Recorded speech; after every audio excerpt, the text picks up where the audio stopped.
La main brune de Sir Arthur Conan Doyle.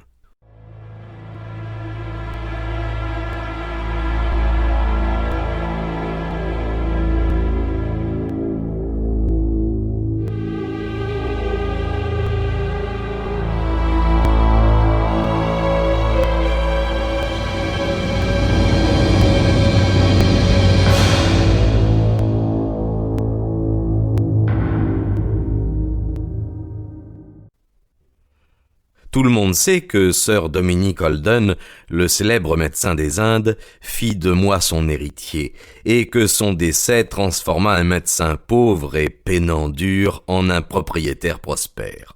On sait aussi que 5 personnes au moins pouvaient autant que moi prétendre à l'héritage, et que le choix de Sir Dominick parut à certains arbitraire et bizarre. Tant pis.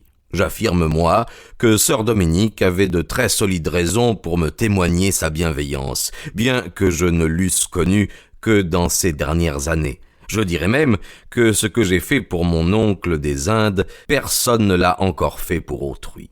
Certes, je ne peux guère espérer être cru, tant mon histoire est peu banale, mais j'aurais l'impression de manquer à un devoir si je ne la relatais pas. La voici donc. Vous me croirez ou vous ne me croirez pas, cela vous regarde. Sir Dominick Holden, compagnon de l'ordre du Bain, commandeur de l'Étoile des Indes, etc., était de son vivant un médecin extrêmement distingué.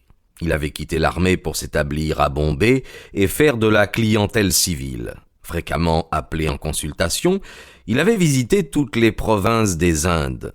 Son nom demeure lié à jamais avec l'hôpital oriental qu'il fonda et développa. À un moment donné, sa constitution de fer manifesta des signes d'usure, consécutifs à la longue surtension qu'il lui avait imposée. Ses confrères, peut-être pas tout à fait désintéressés en l'occurrence, lui conseillèrent de rentrer en Angleterre. Il tint bon jusqu'à l'apparition de symptômes nerveux fâcheusement prononcés. Il revint alors, très déprimé, dans son Wiltshire natal. Il acheta une belle propriété, avec un vieux manoir, sur la lisière de la plaine de Salisbury, et il consacra ses vieux jours à l'étude de la pathologie comparée. Elle avait été la marotte de toute sa vie, et il y avait acquis une réputation incontestée. Nous, les membres de sa famille, fûmes très surexcités, comme bien vous le pensez, quand nous apprîmes le retour en Angleterre de cet oncle riche et sans enfant.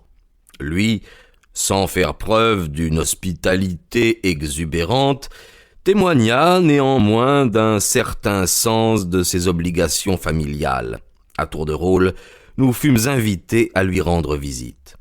À en croire mes 5 cousins qui m'avaient précédé, cette partie de campagne n'avait rien de folichon.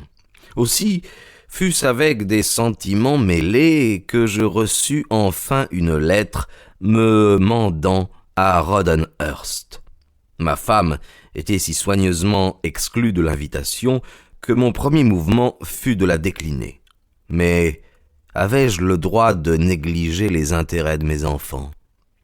Avec le consentement de ma femme, je partis par un après-midi d'octobre pour le Wiltshire.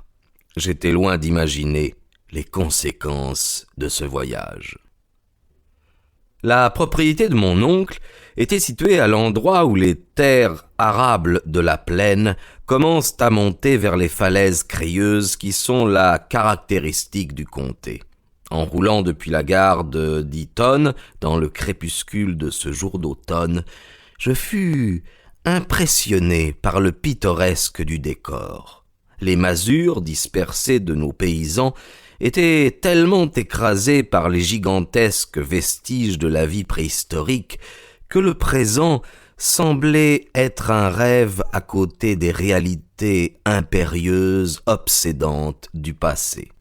La route dessinait ses lacets dans des vallées encadrées par une succession de collines herbeuses, et le sommet de toutes ces collines était taillé et découpé en fortifications fort compliquées, circulaires ou carrées, qui avaient défié les vents et les pluies de nombreux siècles. Les uns les tenaient pour romaines. Nous espérons que vous avez apprécié cet aperçu. Pour continuer à écouter ce livre audio sur Google Play Livres, utilisez le lien dans la description de la vidéo.